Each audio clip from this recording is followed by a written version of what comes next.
You know what's not simple and short? Like... God damn it. We both got it. Our top 3 of... Wait. Oh, fuck. Oh, geez. baby. And you were doing so good, too. And this is Gaytriarchs.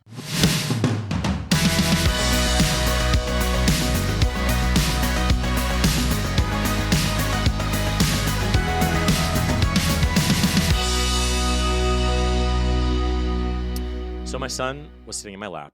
He was looking at me, and it was one of those like really sweet moments. He was like playing with my beard, and he was just touching it. And he was like, "What is this right here?" And he points this little area of hair. I don't know if you can see underneath my neck, which is turning a little gray. It was black. I have weird patchy facial hair. I have like red and blonde and black and brown. I can see it through the camera right now. I look like it a is cheetah. Screaming. It's like an ad campaign coming through Zoom for Just for Men. Yeah, dyeing it's your beard. Chaos. It's basically red and blonde, but then I had this black circle for whatever All I can reason. see is the gray. All I can see is the gray. You know what? Shut the fuck up. So this black part has started to go a little bit gray. And so he touched it and he goes, "What is this?" And I said, "Oh, my hair is getting a little gray." And he started to tear up. I said, "What's wrong?" He goes, "I don't want you to get old and die." And I was like, like my soul, which already has. First of all, this is my first gray hair I've ever had, and I'm 45, so I should be congratulated. Second of all, I'm not going to die now. So he thinks I'm old and going to die. Well, so that's how I started my week. That's the rest of your life as a parent also. Yeah. It's just you're about to die because you're so old. Yes. Speaking of things that need to die, defying gravity. Are you? I mean, did Wicked take over your household like it has taken over mine? Kids of different ages, I realize it might not have touched you. It didn't with my kids because they're too young. But we are two homosexuals who enjoy Broadway. Of course we're there the first weekend for sure. Well, it has definitely stayed real strong in our household, obviously, because I have a daughter who doesn't realize how much she sings, and it should be a wonderful thing that we always celebrate. But David, she never shuts up. Where does she get that from?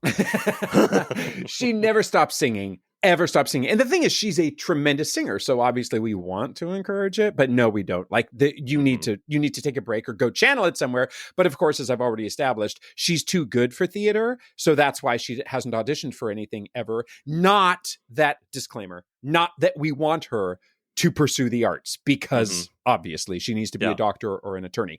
Anyway, we've been pushing her because we say, you are such a talented kid. You love to dance. I mean, just TikTok dancing. She's never taken a lesson in her life because she doesn't want to be like us, right? She never stops singing, etc. And she recently, her school is on a system where she takes her unified arts. You'll learn about this later. Her UA classes kind of switch a lot during the year. So for 3 months, she'll be doing one class, and for 2 months, she'll do another class, et cetera, et cetera, et cetera. So she's in a new class, and she had to bring in something that represents herself. And so she said, "I'm bringing my ticket to Wicked because I love Broadway." And I was like, wait, what? Do you appreciate this thing that we've tried to, gift to you for so long, and you've always pushed back because you hate it all?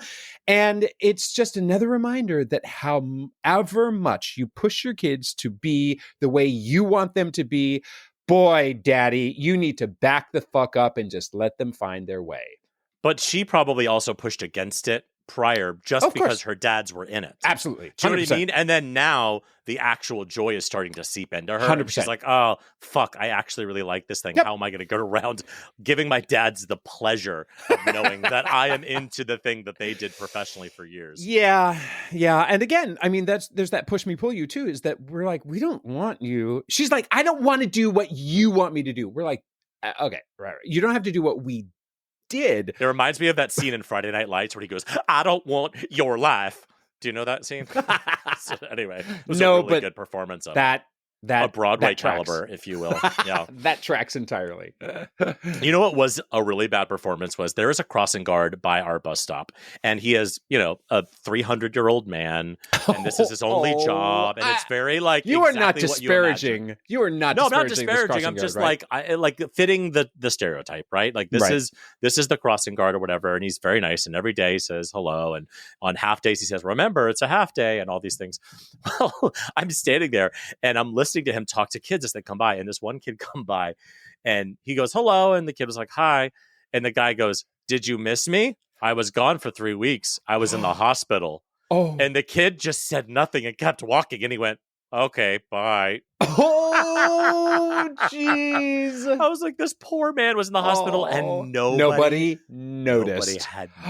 Nobody. I didn't know. I was like, I don't know. I challenge you to bring flowers to that guy and say, we missed you. Just come on. Be kind for once, David. I don't even know how to be kind, but it is the season for being kind, is it not? Tis the season. It's the holiday season. Are you ready for it all? Oh, Always. Yeah, of course. You were. To be fair, in September, you were. There are very few people in my life where we do exchange of presents, so that takes a lot of pressure off. It's like mom, internal family, so kids and husband, and honestly, that's it. Some friends do like an ornament exchange, but other than that, I have no gifts to buy. So it's actually pretty great. All right. So I get to just relax and enjoy and bake and make things that are going to make me fat. What's your favorite thing to bake? My favorite thing to bake is cookies, only because I like eating them. Yeah. But this year, my 2 bakes, because we're going to a friend's house for Thanksgiving, are homemade apple pie, which is kind of basic, bitch, but it's going to be all homemade. And then also this famous pumpkin pie recipe that has like salted caramel shell with white chocolate pumpkin ganache. It's a fucking fancy thing, and it takes 4 days to make. And I'm going to make that. I don't even know what to say because I'm not a pumpkin pie fan, but that's awesome. Anyway, so Christmas, I can't wait for you to tell us how your Thanksgiving pie went in January at our next episode. Anyway, Christmas is around the corner. It does remind me every single year I annoy the hell out of my kids by trying to find a way to remind them what's the meaning of it all. Because, oh my God, my daughter, boy, does she have a list a mile long. Yeah. And she's out of toys now. It's tough. Just you wait. It's tough at this age because my kids aren't into toys anymore, which is such an easy way to delight kids. And now they're just like, if they open a sweater, they're like, oh, I really wanted this. Put it down, pick up your phone. And there's nothing, it's so hard to always have a little challenge. My challenge to myself is to find something that we can all do as a family. They hate puzzles, basically because I suggest it. They hate games, basically because I suggest it. So it's that's always the challenge, to like keep them occupied, because we don't have Legos and shit to put together anymore. But you need a new family. Your family hates all of your ideas. Everything. I've brought this on myself, I'm sure. But this does all remind me of a couple years ago. I've shared this story before, but let's revisit. It's worth it. When we were decorating for Christmas, and I did want to get on my soapbox just a little bit, even though we are not big religious people. I said to my daughter, well, you know what the real meaning of Christmas is, or why we celebrate Christmas, right? She said, to get presents. I said, well, yeah. And for Santa, yes. But also there's the tradition out there that Jesus was born on Christmas. And she goes, Jesus fucking Christ? And my partner and I couldn't look at each other because we knew we would start laughing. But despite that harrowing representation of what Christmas means, I'm all about like trying to have those difficult discussions about like what it really means, because I don't want my kids to just walk around entitled all the time thinking we get days off for Christmas and get presents for Christmas and all that, because there's a meaning for the season, honestly, not to sound like a Fox News correspondent. Well, you are, because first of all, historically, I think Jesus was born in June and they just moved it to compete with Saturnalia and whatever. Totally.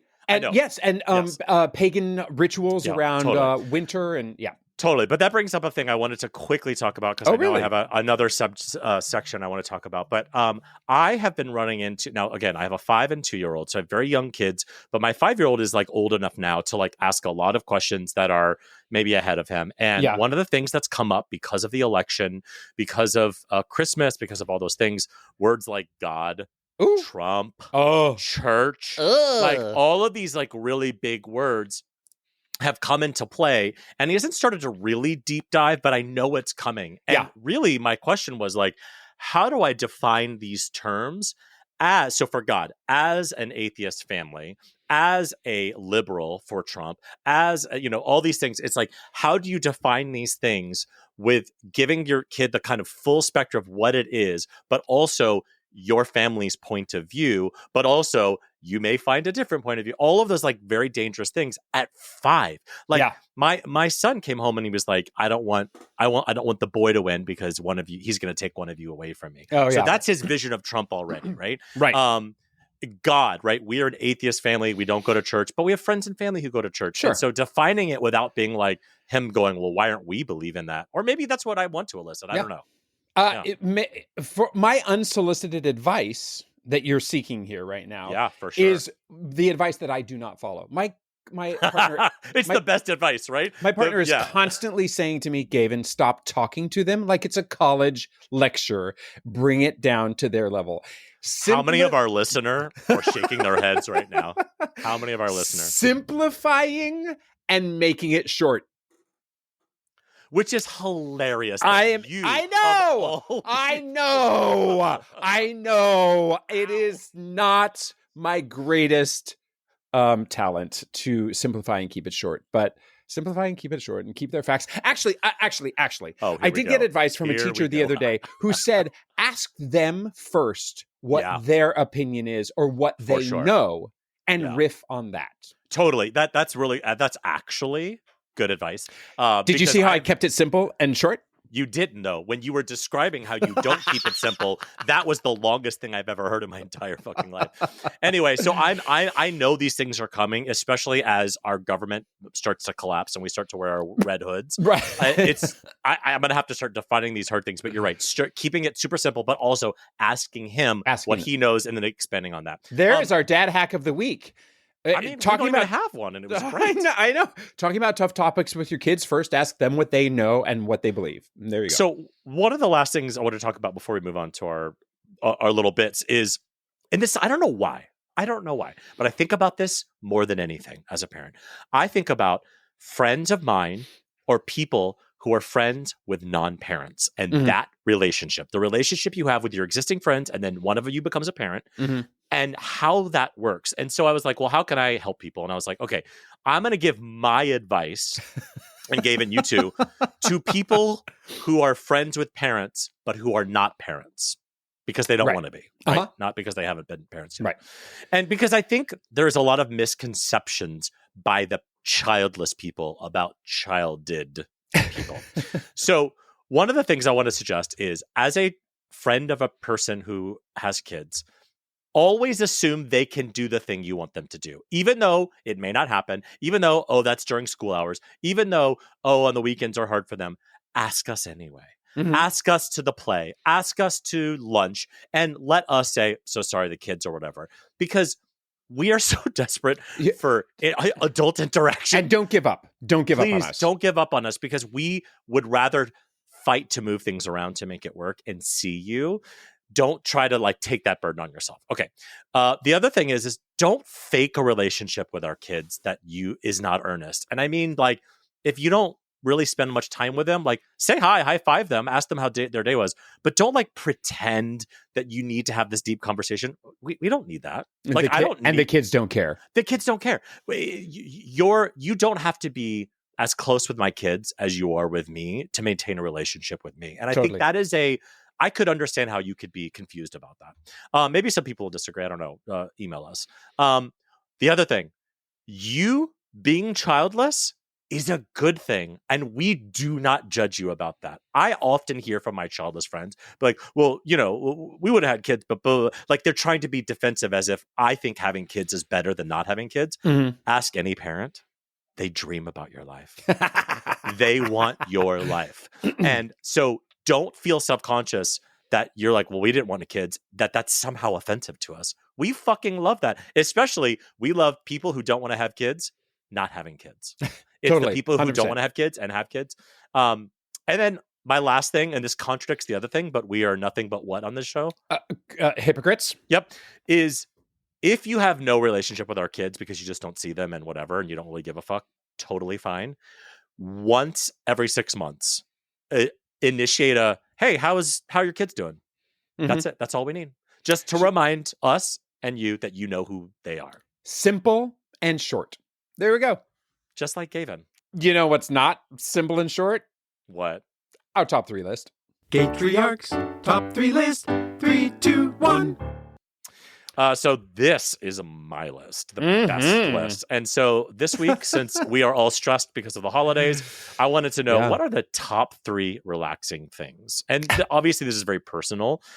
So don't get inappropriately personal, or do get inappropriately personal, David. We'll see where we go. So number 3 for me, when somebody squeezes my hands. Oh. Like if a massage therapist is massaging my body and they spend a minute on my hands, I'm like, oh God, that's something about squeezing my hands feels really good.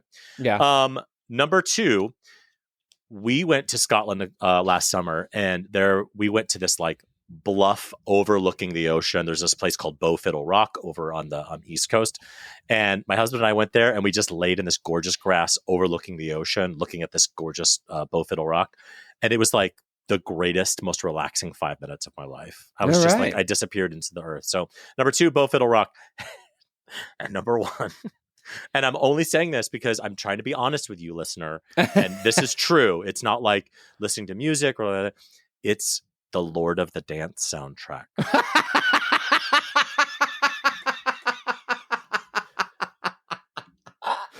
Stick with me. Without the taps, that music is gorgeous. And it's magical, and it kind of feels like an old 90s Enya soundtrack, but it is I get a little nervous on planes now. I 100% of the time will pop in my earbuds and listen to the Lord of the Dance soundtrack. So if you ever see me on a flight, listener, and you see me closing my eyes with my earphones on, know that Michael Flatley's Lord of the Dance is playing in my ears. What about you? Oh boy, that tickled me more than I was expecting. I'm not gonna lie. All right. Top 3 relaxing things for me. Number 3, scratching my calves.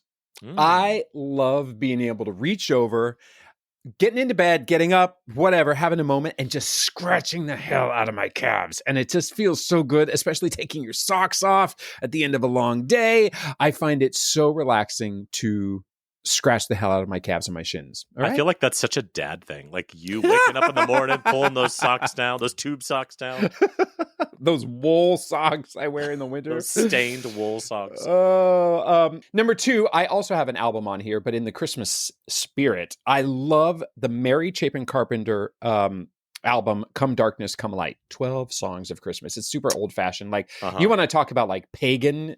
It's pagan rituals with candles and trees, but it is a great album and it is relaxing. Is there any Irish step dancing in it? Or I mean, there could be, because those Irish step dancers can dance to anything because they're superheroes. Yeah. Number 1 for me, an afternoon with a book and a glass of wine that accidentally turns into a nap. For me, that is number 1. That is good. Things. Book, that's pretty good. Wine. Oops, I'm napping. That's pretty nice. That's good. All right, what's next week? I don't have any clue. Of course. None whatsoever. Do you want me to do mine? Because I have a really good one. Sure. Why beat around the bush? Yes, tell us, David. So next episode, we are going to do the top 3 things that are way funnier than they should be. Okay. Starting with this podcast. Okay, so this week our guest is someone I have had the privilege of knowing for a very long time. She is certifiably insane, but also one of the funniest and coolest people I have ever met my entire life. She is an actress, a singer, a comedian. She's an author. She's a voice artist, and she's a mom. You may know her as Dexter from Dexter's Laboratory or Granny from the Space Jam movies, but I know her as this crazy-ass bitch I love and adore. Please welcome to the show, Candi Milo. Welcome, Candi. Hi. Woo! Here's my deal. You missed Supermodel, and I'm a little upset. Oh, my God. So, thank you. Yeah, sex Thank you. symbol. Yes. Thank Sorry, I forgot you. that one as well. Thank you, sexual icon, because you know. Sexual icon. Please objectify me. Please objectify Yeah, me. like somebody, first of all, just fucking notice me would be great. And then do as much objectifying as in, could you move out of the way? You're blocking my light. Like that. Ma'am, you're blocking the tomatoes instead of Right. look at those tits. Yeah, Thank you. I want more. I would rather be respected for my hotness than my intellect. Absolutely. Absolutely. Flat across the board. Now, I do fight for the intellect, but probably because I grew up with a name Candi with an I. But other than that, I just remember... Undoubtedly. You know, and when my dad was like, why'd you go into show business? You're like the one kid that could have been fucking president. And I was like, I don't know, Candi with an I? Candy with an eye? Something Yeah. to do Very with simple it? response. That Very that one 'cause- letter fucked me up. Thank you. Did you ever consider candy with a little heart over the eye? Because I feel like you yeah. probably did that in elementary school. No, because I was so busy trying to figure out how to be president. I want you to know that I wrote to Richard Nixon.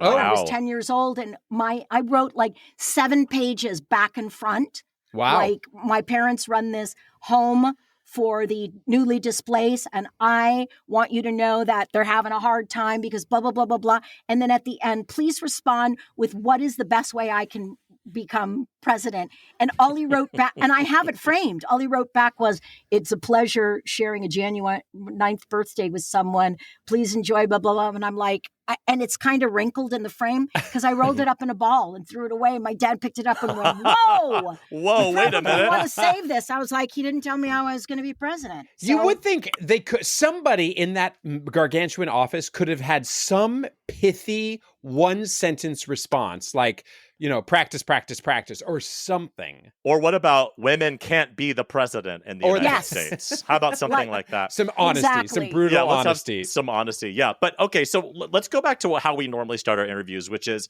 hey, how did your daughter drive you bananas today? Oh my God. So Gabby is so Gabby is 33, going to be 34 next September. From the moment I had her, she was somebody, the Charles Schultz Peanuts. So Pigpen, where everything around her. So Yep. last night, I have a 2-bedroom, 1-bath, large living room, dining room, and a kitchen. In every room, her crap was there. And it was like we went back to her being 11. And the room she slept in, which was a single blow-up bed, because it is my office. This is my little recording studio. Yeah. I couldn't walk in because I'm the kind of person that needs order, a visual order. I'm good at reading scripts because it's orderly and I see things. And I want you to know that when she did 8 loads of laundry, including Ooh. quilts, and then folded it and brought it all in. And that so on the chair, on the floor, on the coffee table, on the kitchen table, on my desk, were piles of clothes. And I just thought, I don't miss that. It And doesn't when she change, said- is what you're saying. Because, like, Yeah. I have a 5 and a 2-year-old. Gavin has preteens. You're saying even at 33, Even this at- shit continues. Well, whoever they are Yeah. continues. And Yeah. it shows up, you guys, in anxiety when anxiety hits. They Mhm. revert back to that natural sense of self. But when she was little, she would walk in the house from daycare. And Gabby didn't walk. Gabby stomped. She was like, I'm in the house. She would come home and start stripping. Oh. But it would be first thing to go off were the tennis shoes. Then she'd kick off her. But it was like a trail of clothes Mhm. to where it was. She'd be sitting in her underwear and then she'd look at me and go, juice. Yeah. She just slowly melted into a naked toddler and just Yeah. demanded things from you. And like she was demanding, at the yeah. Beverly Hills pool and just ordering a mimosa. Juice. And I would be, and then, Juice, period. Not can I have Juice. juice, please, Mom. Juice, period. and when she got old enough to have a sippy cup, if I have the photos of her just kind of lounging around, holding that little thing by the handle, Mhm. watching the Disney Christmas on Parade. There is a Disney holiday movie that has the characters in costume in Disneyland as if they all live there and they're visiting each other's. We burned through that VHS. We literally burned a hole in it. And that was her comfort zone. And to this day, she'll laugh. She's very funny. And she'll laugh and say it was, she had a rough day at preschool being the boss and just being bossy. Listen, right. it's hard to be at the top, even at the preschool. The CEO of preschool was home and she just needed to relax with her favorite drink, her cocktail of apple juice. Martin, juice. Yeah. And boss Disney. bitch is home. That's amazing. And I will tell you, in times of anxiety, it's that is still it. And I don't know what you do because that toddler and preteen thing, guys, I am doing this because I don't miss that. Yeah. And you know, the adage is, however misogynistic, sexist, whatever you want, that girls have it harder with moms. I don't know because weird comparison, I am like you. I was both parents. Yeah. And there wasn't really a sex. There wasn't really that. There were no gender roles. You were everybody. There were no gender roles. And I did 9 years of her being a vegetarian, making 2 dinners. Oh my God. No, thank you. That's a lot of... You have to move out, girl. I'm sorry. We don't have vegetarians. Not in this house. Right. And also, I'm working full time and we lived in the burbs. So I lived out in and for anybody who's listening that doesn't know the LA, I lived out in Calabasas, not in the fancy part where the Kardashians were. I mean, I was going to say, that sounds pretty, that's not just burbs, that's bouge. Yeah, no, because she lived above an Arby's. We were Woodland Hills that was incorporated and we became, which was thrilling because then she could go to great high schools. But we moved out there because they had their own school district. And so it was run by a lot of very smart, sharp moms. Yeah. And we loved it, but I'm driving to Burbank every day and I'm out all day long because at that time, knock wood, I was on 17 animated series. So when I left the house, I was gone. And a lot of times it would be, you have Candi for 25 minutes, get all her lines in. Then I would be like eating a Subway sandwich in my car, like wolfing it down.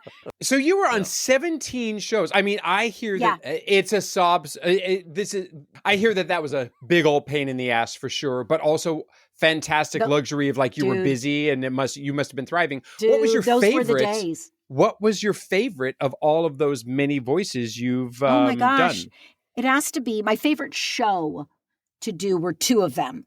Mucha Lucha, which was a kids WB show, which was an kind of an offshoot of Cartoon Network. It was all Warner Brothers, WB, CW, Cartoon Network, all of that. It was a Cartoon Network offshot from Hanna-Barbera.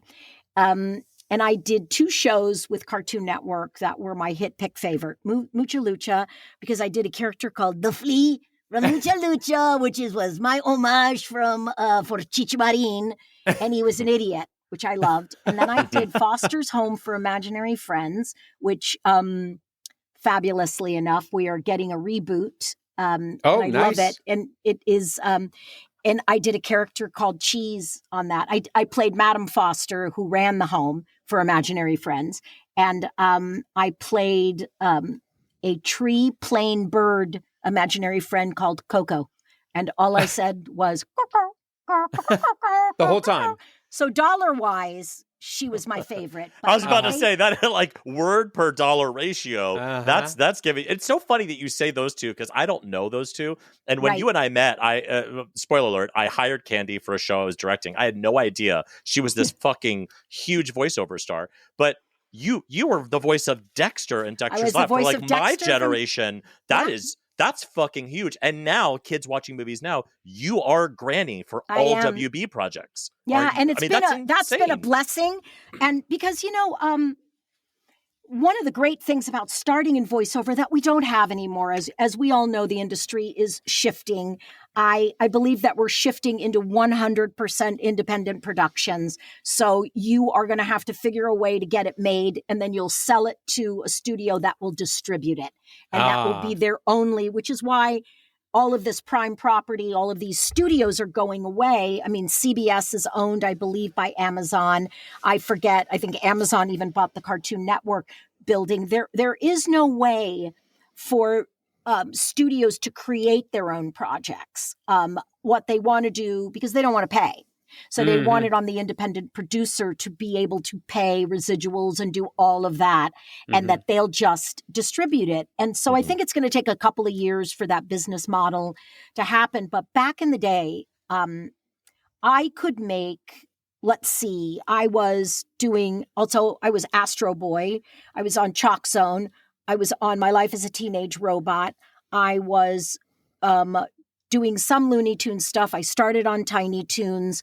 I had been doing a bunch of stuff. I was on Breadwinners. I literally was working all the time, but it was really because you were in the studio doing, say, a guest star on Codename Kids Next Door, and your session was going to start, say, at 2, but you came in to do this guest star. It only took them like at 2 hours. So everybody was leaving. Somebody else would come in and go, who do you have in the booth? I need to recast this thing and do it. And then oh my God, you'd be there. And then the woman doing contracts was in the building. So she'd bring down contract and you just stayed.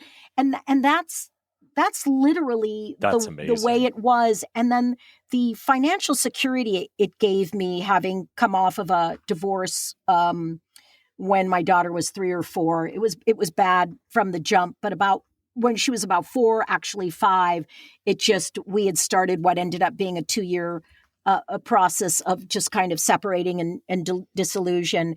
And I had never felt financially secure, and that's including being married. So doing this, and when we all came of age, there was no product, and and Nickelodeon, Disney, and Cartoon Network created round-the-clock channels. Yeah.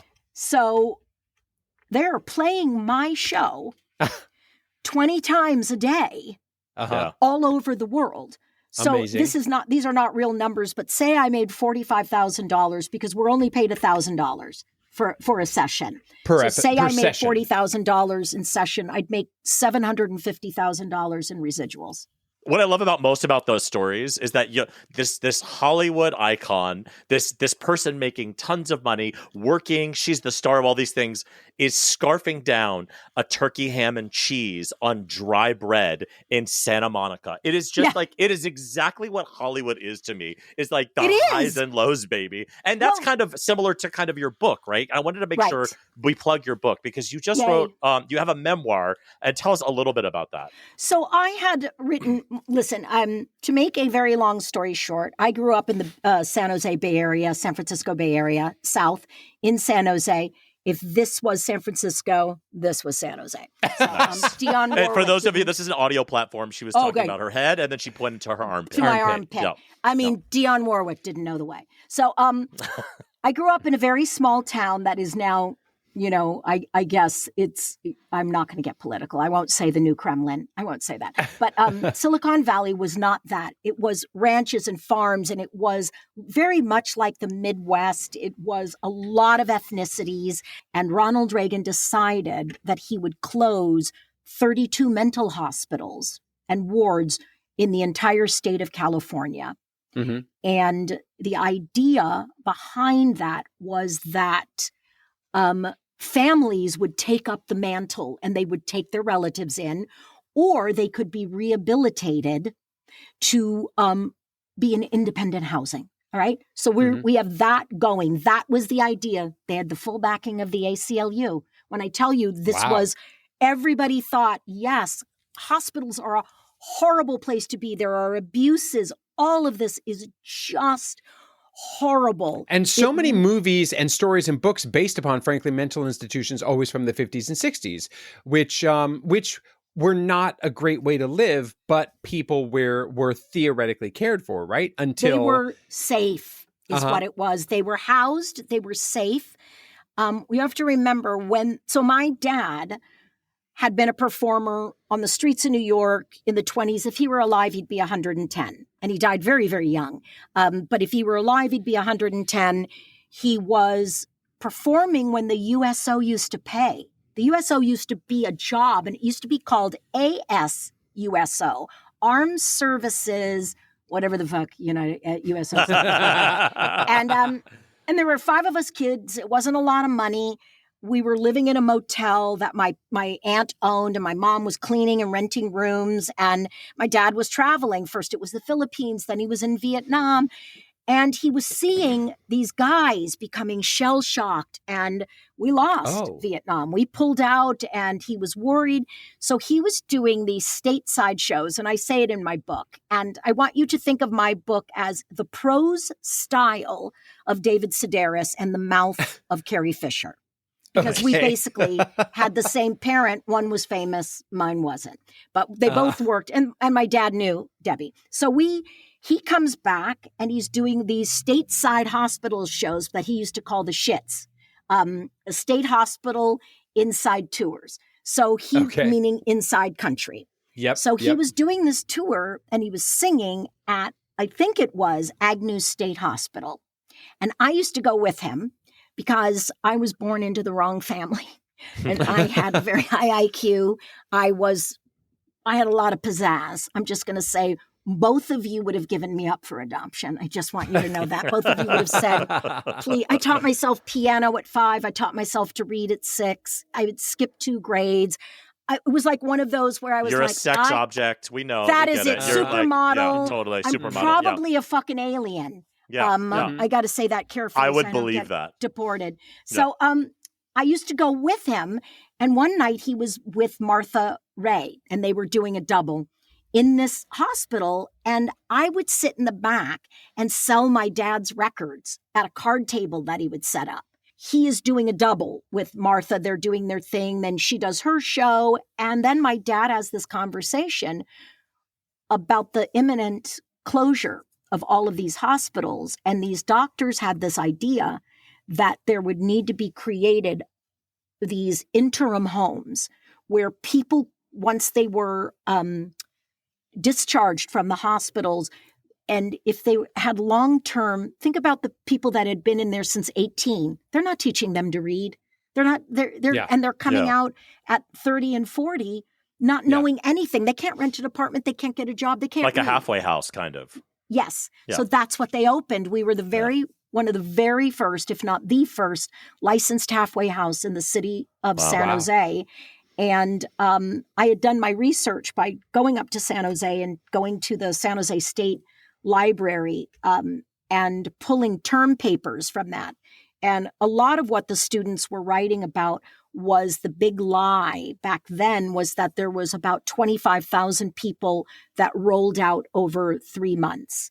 In 6 months, 265,000 people were released from mental institutions in the Pacific Northwest and in the West, and everybody sent them by buses. Everybody was in San Jose. So at the time, what we were prepared for, San Jose had 6,000 beds for 25,000 people. And what they were saying was that they'd get 90 days and then you'd move on. I don't think we lost anybody ever in the 16 years that my dad ran this place, from the time I was 8 years old until his death when I was in 1984, I was 23. Wow. And, when you say the big lie, you're going to have to be more you're going to have to be a little more targeted because there's a lot of big lies, which is, Yeah, and this one only affected people who didn't vote. This one affects people who did vote. Amazing how that worked. I used to be on stage and I would show all these pictures that I have, and people, it made them disconcerted because I think they got the idea that all my comedy was making fun of the mentally ill that we cared for, instead of really hearing that the idiots in this story were us. Oh, My yeah. dad was a stand-up that they gave a house to, and my dad ran it like a nightclub. Like he Oh, my God. literally ran it. Everybody looked like they were dressed like waiters. We lived in a converted fraternity house a block off the San Jose State campus. So my dad had a PA system, and he'd do a radio show before every meal, and then he would sign off. And so we lived in that building for the first year, and then we moved next door. So no, I've never had a slumber party because we never knew which Jesus would show up. Which Mary, like, but I want to get to something. We're running out of time a little bit, but I want to talk about something that we had talked about before we started recording, which was you had said something about, like, as a parent, you're like, there's so many things I wish I had done differently. And listen, you grew up, you've got this huge career. You were a single mom. You had the story about your life growing up. But I am curious, after all of that, you have this wonderful daughter who I know and just got married. Congratulations. And what do you wish you had done differently as a parent I'd let her that be maybe in show could be business. helpful? Oh, really? I wish I had let her pursue what she wanted to pursue. Because my dad stopped me because I was a bright kid. I was really bright. It was a lot of testing, relocating schools, trying to find places where the pizzazz could be tamped down a little bit and then the brain could go forward. I did enter college at 17. I was accepted as a pre-law student at 17, was totally lost. I wish that I had allowed Gabby to pursue what she wanted, and she really wanted to act. So what my dad did to me by saying, oh, because he didn't want me to sing, he didn't want me to perform, and David can attest to this, I can't hear harmony because I'm always off and I'm always waiting for somebody else to start the phrase. And then I'll know what my note is.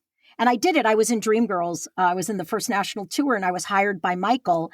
And he used to say, God love Michael Bennett, I want you to sing this, but standing over here. And I remember saying to him once, and he fucking loved me. I remember saying to him once, I can save you a lot of time. And he would cross his little arms like this. And he'd go, oh, really?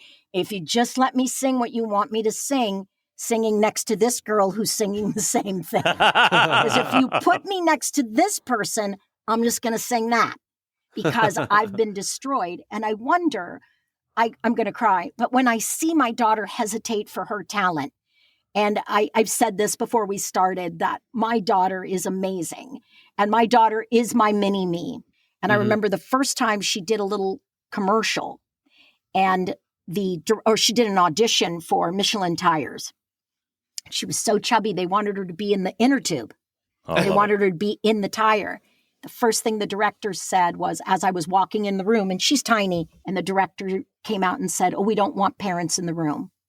And I stood up and crossed her name off the thing and left. And I will never forget this casting person, Blanca, came out and was like, Candi, you're leaving. I said, this is a child under 1. I'm in the room. Yeah, I'm totally in the fucking room. I'm in the room. That is I'm on non-negotiable. Set, and I said, and if I called SAG right now, they'd close this down. And you don't know if they're and that was what stopped me. That's what I said. And she does sing like a mother, but she is one hell of an artist. And she has this idea for a children's book that she's never started. And that I would do. What I would do the same is I would never hit her. What I would do the same as what I did was that I will give you the opportunity to make good choices and I will stand by you if something bad happens. But I will not pay your consequences. Before we go, I will give you one thing. So she was joyriding in my car and I had a BMW X3 because I also drove everywhere. I'm like, wait for me. You're going to get there late because I got to work and then I'm going to commute home in an hour and a half traffic. And then I'll take you and all of the friends that want to wait and drive in the cool car with the mom who'll do cartoon voices for them. I'll take you. And I gave her that car to do something and they pulled her over. She was 16, so she couldn't have anybody her age in the car. That was, you had to be 18 or older to drive. And she was doing 85 and they pulled her over. And the first thing she did was pull over immediately into the fast lane. Oh my God. They pulled her over And she called me sobbing. And I said, put the cop on. And he said, I don't know what to do. She is so cute. She's so devastated. I got a kid. I don't know what to do. I said, scare the shit out of her. I said, grab her license, grab everybody's license in that. I said, and then go sit in your car and call me back in 10 minutes. My daughter walked in. She was shaking. And I don't even think she'll hear this. She didn't know that I did it, but I needed her to pay that consequence.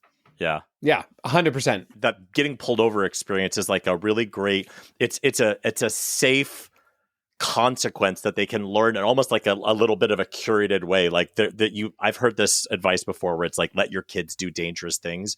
It's obviously within reason, but it's so you can push them, but you kind of in that situation, you're like, you're going to be fine. You're not going to be arrested, but I'm going to fuck you up a little bit. So the fear of God gets in you. And there's so much I want to talk about. We're out of time, but like, I'm sorry. I want to talk about Dream Girls. I babbled. You babble, but you babble the best. And I love you. And there's so much more to talk about, but thank you for joining us on our stupid fucking little podcast. I will ask you guys, this is the cover of my book and it's called Surviving the Odd, but it's not in print. The new Surviving the Odd comes out in March, but it'll be available for pre-order in February. And it is called Surviving the Odd. And the subtitle is The Fine Line Between Laughter and Lithium.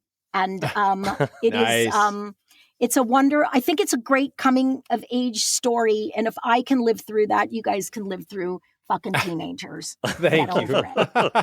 Preteens. You'll be fine as long as you parent with love and I don't hit. So only because I was afraid of being hit back. So giant toddler. Juice. Thank you, Candi. You're welcome, my loves. Thank you so much. Thank you, Candi. So my something great this week, as we know, I'm obsessed with bus stops and bus stop culture now. It's my favorite thing in the world. We talked about the crossing guard earlier. At our kids' bus stop, there is just like a little park. It's like a fireman's memorial park, but it's like, green space. And the kids kind of play, and then the bus comes and they all get in line. Well, the other day, the kids got to the bus stop, and somebody had left a shopping cart there, like from the Walgreens 5 blocks away. And the kids lost their goddamn mind. They were like, this is the coolest thing. They were like putting leaves in it, and they were running around, and they were pushing each other in it, and they were moving it. Like this was the greatest day of their lives. Mm-hmm. And I was like, yeah, a shopping cart where there shouldn't be a shopping cart for a child, for 5-year-olds, is the greatest day of their lives. And it was just this beautiful moment of like, I can put myself in their shoes and be like, this is amazing. And so that was my something great. My something great has to do with daddy-daughter dates. And recently, I totally shifted her time-space continuum by proactively saying, hey, want to go to Starbucks? Like, not on the way to anything, not because I was trying to bribe her. Well, actually, I was kind of trying to bribe her into having deep conversations with me. But being able to have daddy-daughter date at Starbucks where you don't tell her, can you just get a tall instead of a grande? Must you always go for a grande? And getting those cranberry bliss bars. And I got the praline latte with lots of whipped cream on top. And we just sat and frankly gossiped about our friends, gossiped about our friends' parents. And there was very little agenda on my plate for once. And it was just spontaneous, and I was able to show her, see, I don't always say no to absolutely everything. And that is our show. If you have any comments, suggestions, or general compliments, you can email us at GaytriarchsPodcast@gmail.com.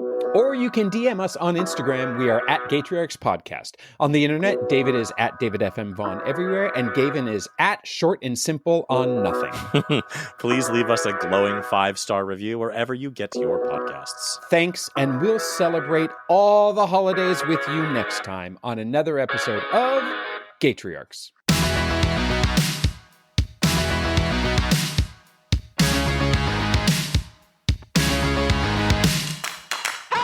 Ho, ho, ho, ho, ho.